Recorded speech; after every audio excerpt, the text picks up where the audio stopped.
जय श्री राम दोस्तों। ये कहानी एक गांव की है। उस गांव में एक पिता के 4 पुत्र थे। धीरे धीरे वो चारों बड़े हो गए।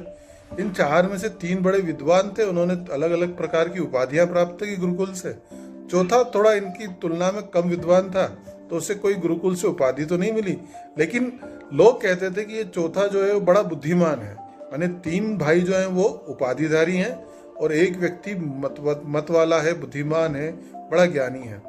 इस प्रकार से चारों का जीवन यापन हो रहा था, लेकिन चारों ने एक प्लानिंग की कि किसी प्रकार से अपने जीवन को बेहतर से बेहतरीन बनाए। तो इस प्रकार से चारों ने यात्रा की कि अपन चलते हैं शहर, अपने कर्तव्य दिखाएंगे, अपने आचार्य की पदवी को दिखाएंगे और सिद्ध हो जाएंगे। अब ये बात करके चारों चल पड़े। तीनों ने कहा कि इसको भी ले लो। रास्ते में बड़े बड़े भाई को बुरा लगा। उसने कहा अरे इसको क्यों ले लिया, ये तो बड़ा अजीब है, इसको तो कोई अक्ल ही नहीं है। तो दूसरे ने कहा कि अरे ये तो बड़ा मूर्ख है, इसको जबरदस्ती अपन ने ले लिया। तीसरे ने कहा नहीं नहीं रहने दो यार, जैसा भी है इसकी अक्ल से कमाएगा, खाएगा और अपने साथ चलेगा।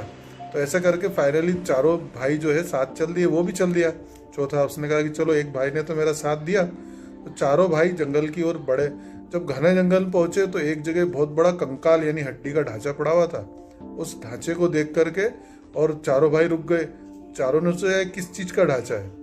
अलग अलग हड्डियों को उठा के एक ने कहा कि मैं अपनी सिद्धि से इसको जोड़ देता हूँ हड्डियों को। तो उसने सिद्धि से हड्डियों को जोड़ दिया। तभी दूसरे ने कहा कि मैं इस पे मांस मज्जा और इसके सब चीजें डाल देता हूँ, स्किन स्किन लगा देता हूँ, ये तो निश्चित रूप से शेर है। तो दूसरे ने उसके अंदर मांस मज्जा लगा दी, खाल पहना दी और उसे एक शेर बना दिया।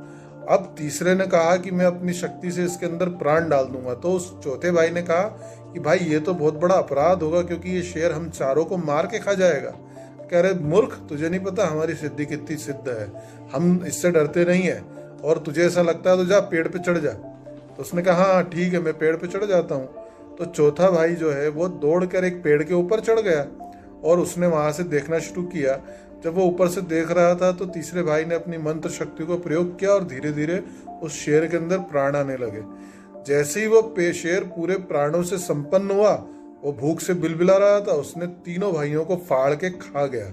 और चौथा भाई पेड़ के ऊपर से इस चीज को देखता रहा। वो शेर जो है घने जंगल की ओर चला गया और चौथा भाई उतर करके शहर की तरफ भाग गया। ऐसे करके उनका जीवन चल रहा था और 3 भाई जो है वो अपनी उपाधि के कारण वो नष्ट हो गए और चौथा भाई जो है वो अपनी सिद्धि के कारण, अपनी मति के कारण, अपनी बुद्धि के कारण अपने जीवन को बचाने में सफल और सक्षम रहा। इस प्रकार से हम सबके जीवन में भी अनेक प्रकार के शेर, अनेक प्रकार की वितंडनाएं, वातंडनाएं, अनेक प्रकार के झंझावात आते हैं और हम उनको जीवित करके अपने जीवन का, अपने गले की फंदा बना लेते हैं, अपने जीवन का राज कर लेते हैं। जबकि हमको इस प्रकार की चीज़ों को अपने ऊपर हावी नहीं होने देना चाहिए और अपने आप को, अपने जीवन को बेहतर से बेहतरीन बनाना चाहिए। जय श्री राम, जय हिंद।